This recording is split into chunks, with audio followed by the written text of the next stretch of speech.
Bonjour chers auditeurs. Bienvenue sur votre chaîne. Voici le résumé des leçons 4 de l'école du sabbat pour le 4e trimestre de l'année 2025. Le titre de cette leçon, le conflit derrière tous les conflits. Le texte à mémoriser se trouve dans Josué 10, verset 14. Il n'y a jamais eu de jour semblable à celui-là, ni avant ni après, où le Seigneur ait écouté la voix d'un homme, car le Seigneur a combattu pour Israël. Cette leçon explore l'une des questions les plus difficiles de l'Écriture. Comment un Dieu d'amour peut-il ordonner des guerres et des destructions, comme on le voit dans le livre de Josué? En examinant la conquête de Canaan à travers le prisme du conflit cosmique entre le bien et le mal, nous commençons à comprendre que les batailles d'Israël n'étaient pas simplement des guerres humaines, mais faisaient partie d'une lutte spirituelle beaucoup plus vaste, reflet de la guerre dans le ciel lui-même. Dieu, l'initiateur de la bataille. Le livre de Josué décrit la conquête d'Israël comme étant dirigée et rendue possible par Dieu. À maintes reprises, les Écritures déclarent que le Seigneur a combattu pour Israël. Cela soulève de profondes questions morales et théologiques. Comment Dieu, qui est amour, peut-il mener son peuple dans un conflit violent? La clé pour comprendre réside dans la prise de conscience que ces guerres n'étaient pas des actes d'agression, mais faisaient partie du plan rédempteur de Dieu dans une bataille cosmique entre le bien et le mal.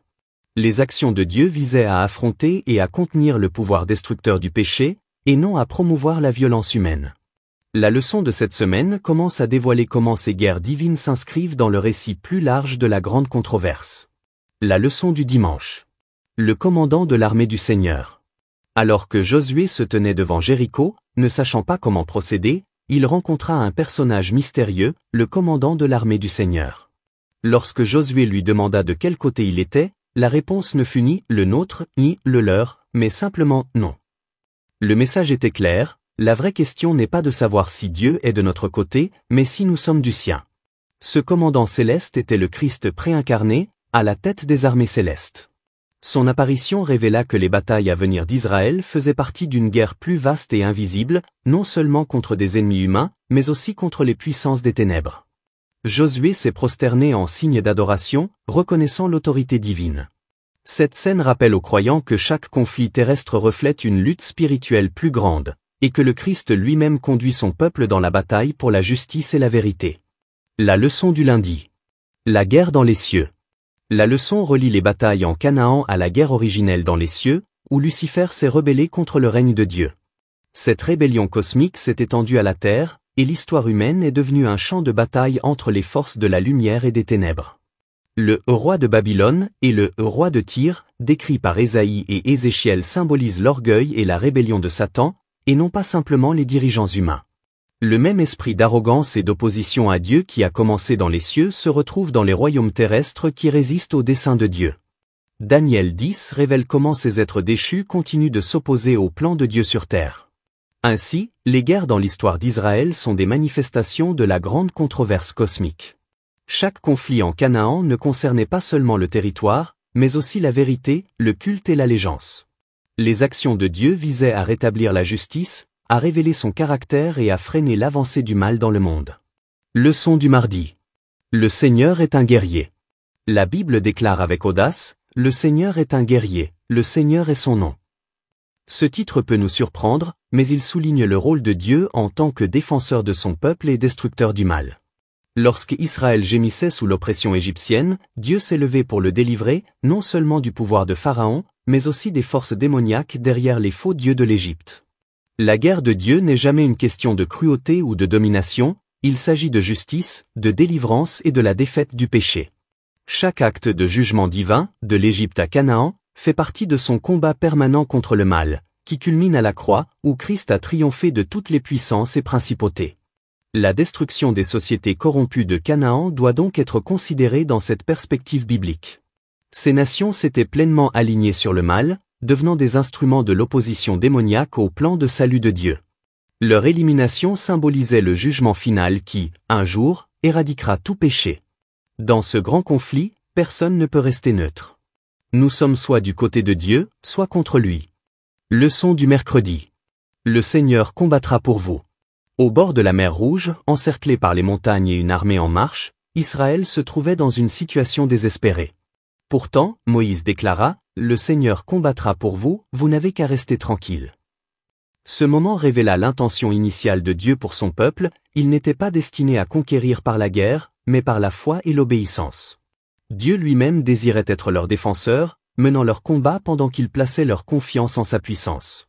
Malheureusement, l'incrédulité et les murmures ont ensuite fait perdre ce privilège à Israël, le conduisant à un conflit direct avec ses ennemis. Ellen G. White explique que si Israël était resté fidèle, il aurait hérité du pays sans lever les armes. Sa désobéissance a contraint Dieu à mettre en œuvre « plan de secours », qui révélait toujours sa puissance, mais exigeait la participation d'Israël à la bataille. Aujourd'hui encore, les murmures et les doutes affaiblissent notre capacité à connaître les victoires de Dieu. Lorsque nous cessons de lui faire confiance, nous finissons par mener des combats qu'il n'avait jamais prévus pour nous. Leçon du jeudi. La deuxième meilleure option. La première bataille d'Israël après l'Exode, contre les Amalécites, a éclaté à cause de leur incrédulité et de leurs plaintes. Dieu a permis cette attaque afin qu'ils apprennent à lui faire à nouveau confiance. Alors que l'idéal de Dieu était de les délivrer sans guerre, il a adapté son plan à leurs conditions spirituelles. Cette flexibilité montre la patience et la grâce de Dieu. Il n'abandonne pas son peuple lorsque sa foi vacille, au contraire, il le rencontre là où il se trouve et continue à lui enseigner à dépendre de lui. À Jéricho, Israël a de nouveau vu que la victoire dépendait entièrement de l'obéissance et de la foi. Ils n'ont pas combattu par la force humaine, mais par la puissance divine, les murs sont tombés sur l'ordre de Dieu. Pourtant, ils devaient encore agir avec foi, en marchant et en criant comme on leur avait demandé. Leur participation était symbolique, Dieu a combattu, mais son peuple a coopéré. La leçon est intemporelle, la foi et l'obéissance vont toujours de pair. Même lorsque Dieu ajuste ses méthodes, son objectif ultime reste le même, développer chez son peuple une confiance totale en son leadership. Leçon du vendredi. Réflexion supplémentaire. Derrière chaque bataille dans les Écritures se cache une réalité spirituelle, la guerre permanente entre le Créateur et le rebelle. Lorsque Satan a défié l'autorité de Dieu, le Seigneur pouvait soit renoncer à son règne, soit faire respecter sa justice. L'amour exigeait qu'il agisse. Ainsi, l'image de Dieu en tant que guerrier reflète son engagement envers la vérité, la justice et la protection de sa création. Les guerres dans l'histoire d'Israël préfiguraient la victoire finale du Christ à la fin des temps, lorsque le mal sera complètement vaincu. Les actions de Dieu en Canaan n'étaient pas des actes de colère aléatoires, mais le reflet de sa mission plus large qui consistait à purifier l'univers du péché et à rétablir la paix éternelle. Ellen G. White nous rappelle que les guerres d'Israël n'ont jamais été le premier plan de Dieu. Son dessein n'était pas qu'il conquiert le pays par la guerre, mais par une stricte obéissance à ses commandements. Patriarche et prophète, page 392. Le véritable conflit est spirituel. Chaque lutte terrestre reflète la bataille cosmique permanente entre Dieu et Satan. La justice de Dieu est enracinée dans l'amour. Ses actes de jugement ne sont jamais arbitraires, mais visent à sauver et à protéger la création du mal. La confiance remplace l'effort. Lorsque nous restons fermes dans la foi, Dieu se bat pour nous spirituellement, émotionnellement et physiquement. La foi et l'obéissance sont nos armes. La victoire vient de l'abandon, et non de la force. Dieu nous rencontre là où nous sommes. Même lorsque nous vacillons, il adapte ses conseils pour nous ramener dans l'alignement avec sa volonté. En conclusion, le conflit derrière tous les conflits nous rappelle que ce qui s'est passé dans les plaines de Canaan n'était pas seulement une guerre ancienne. Cela faisait partie d'un drame cosmique qui se déroule encore aujourd'hui. Chaque croyant se trouve en première ligne de cette grande controverse, appelé à choisir son camp.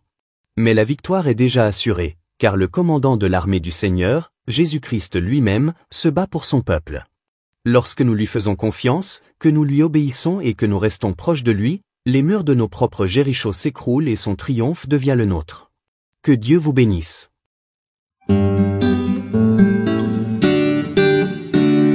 There's been no day like it before or since, when the Lord heeded the voice of a man, for the Lord fought for Israel. There has been no day like it before or since, when the Lord heeded the voice of a man, for the Lord fought for Israel. Joshua 10:14.